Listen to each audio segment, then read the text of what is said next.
स्वागत है बच्चों आपका अपने ही यूट्यूब चैनल स्टडी विथ 22 के साथ। तो आज हम इस वीडियो में कंप्लीट करेंगे आपके क्लास 11 के पहले चैप्टर को, संविधान की, और कैसे के हर क्वेश्चन आंसर को, हर एमसीक्यू क्वेश्चन कुछ आज हम इस वीडियो में कंप्लीट करेंगे। अगर आप नए हैं हमारे चैनल पर तो प्लीज़ सब्सक्राइब कर लीजिए, क्योंकि हम ऐसे ही हर चैप्टर के क्वेश्चन आंसर आप प्रोवाइड कराएंगे। ठीक है, सरल नोट्स आपको फ्री में प्रोवाइड करेंगे। सिर्फ क्लास 11 की नहीं, अन्य क्लासेस भी हमारे इसमें चलती है, तो आप सब्सक्राइब कर लीजिए। तो ज़्यादा बात ना करते हुए हम वीडियो को शुरू करते हैं। सबसे पहला हमारा जो टॉपिक है, हमारा जो क्वेश्चन है, सॉरी, वो है संविधान किसे कहते हैं।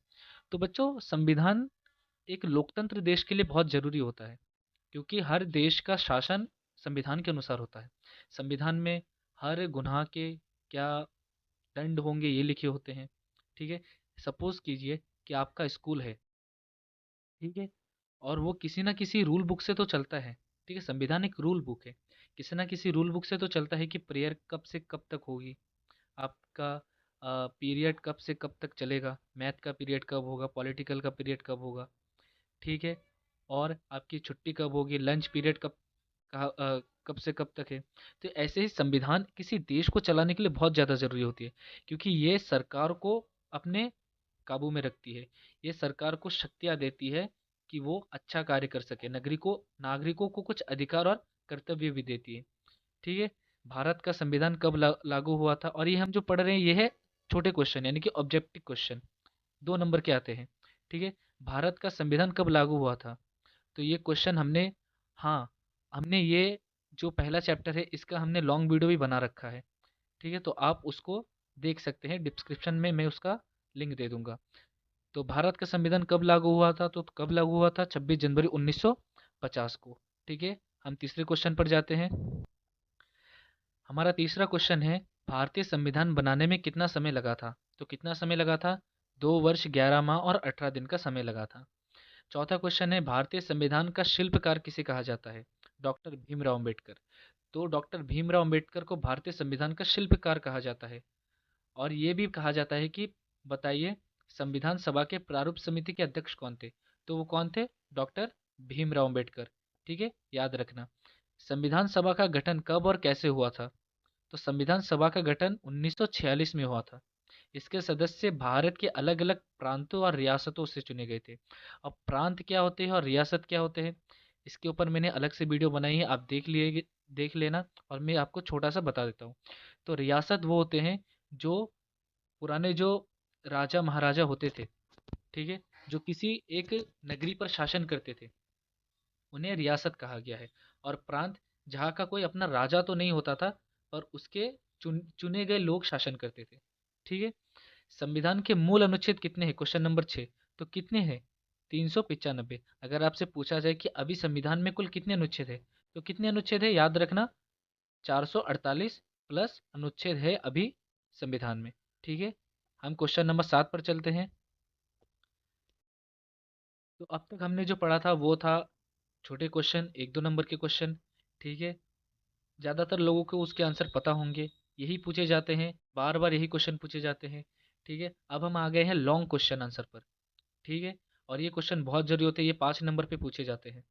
ठीक है, इसीलिए आपको थोड़ा अच्छे से समझना होगा, वीडियो थोड़ी लंबी चल सकती है, आपको थोड़ा अच्छे से समझना होगा।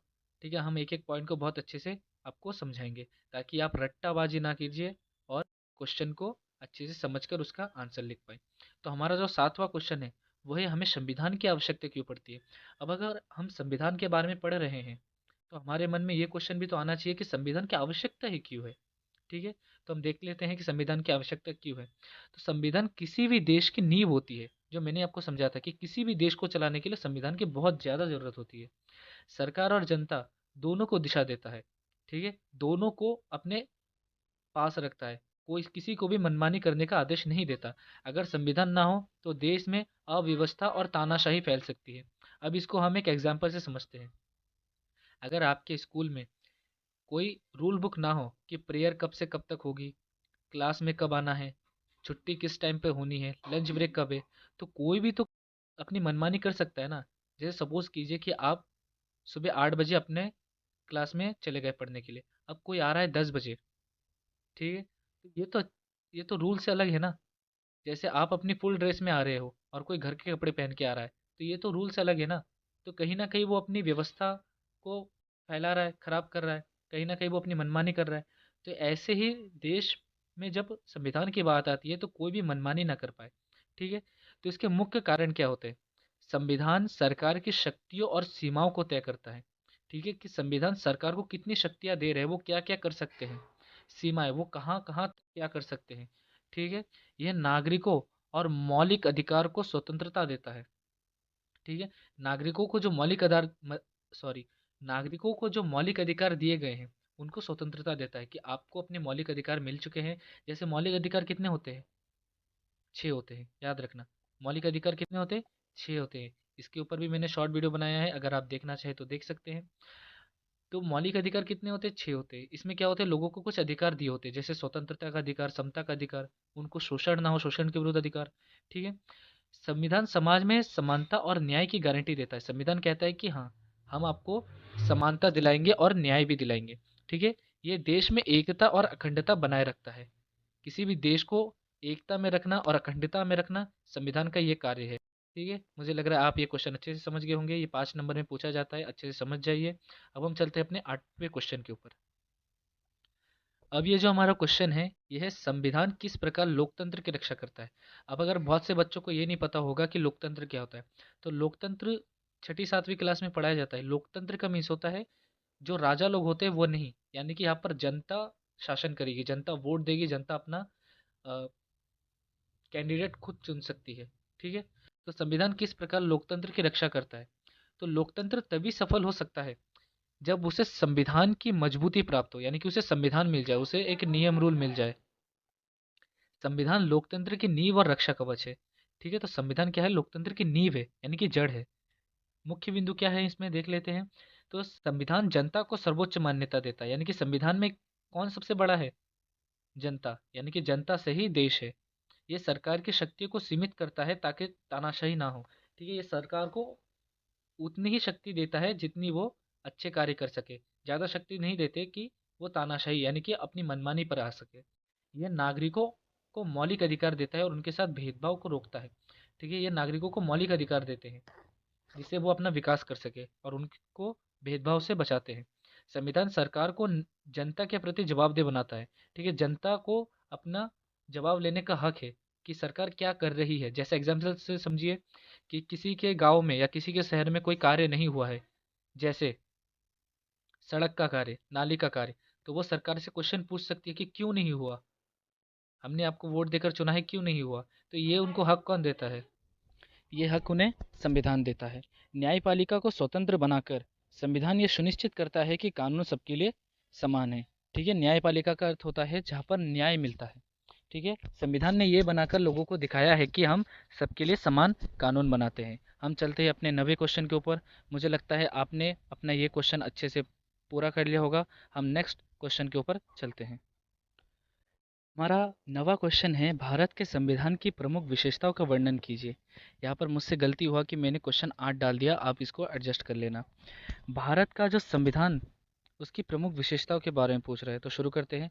भारत का जो संविधान है, ये दुनिया का सबसे बड़ा लिखित संविधान है, यानी कि दुनिया का सबसे बड़ा हाथ से लिखे जाने वाला संविधान है।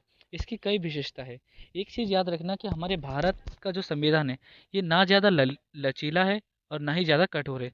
यानी कि अगर इसमें परिवर्तन होना चाहे तो हम इसमें परिवर्तन कर सकते हैं, इसमें संशोधन कर सकते हैं हम, ठीक है? तो ये याद रखना। तो इसके जो मुख्य बिंदु है वो है, भारत का संविधान एक विस्तृत लिखित दस्तावेज है, यानी कि दुनिया का सबसे बड़ा लिखित दस्तावेज है। मौलिक अधिकार, नागरिकों को स्वतंत्रता और अधिकार की गारंटी देता है, ठीक है? ये भी याद रखना। संघीय ढांचा, केंद्र और राज्यों की शक्तियों का बंटवारा हुआ है, यानी कि केंद्र को भी शक्ति मिली है और राज्य को भी शक्ति मिली है। संसदीय शासन प्रणाली, जनता द्वारा चुनी गई सरकार, यानी कि यहाँ पर जनता को अधिकार मिलता है कि वो अपनी सरकार चुन सके अपनी मन मुताबिक, यानी कि जिसको जो कैंडिडेट अच्छा लगता है वो उसको चुन सकती है। संशोधन की सुविधा, जो मैंने अभी आपको बताया था, यदि आवश्यकता है कि हम संविधान में संशोधन कर सकें, यानी कि कुछ परिवर्तन कर सके, कुछ ऐड कर सके, तो हम उसमें संशोधन कर सकते हैं। तो भारत के संविधान की ये प्रमुख विशेषता है। अगर आपको ये क्वेश्चन अच्छे से समझ आ गया तो आप लिख लीजिए और इसको अच्छे से याद कर लीजिए। बच्चों में यही कहूँगा कि रट्टाबाजी मत कीजिए। किसी भी चीज़ को आप रटने की विधि से मत हल कीजिए, आप उसको समझिए। जब आप समझ जाएंगे तो आप खुद से लिखना शुरू कर देंगे। जब आप खुद से लिखना शुरू कर देंगे तो आप बहुत अच्छे नंबर ला सकते हो और टॉप कर सकते हो। अब हम जाते हैं अपने 10वें क्वेश्चन के ऊपर। हमारा जो 10वां क्वेश्चन है वह है संविधान की आवश्यकता पर चर्चा कीजिए। ठीक है, बहुत ज़्यादा क्वेश्चन पूछा जाता है।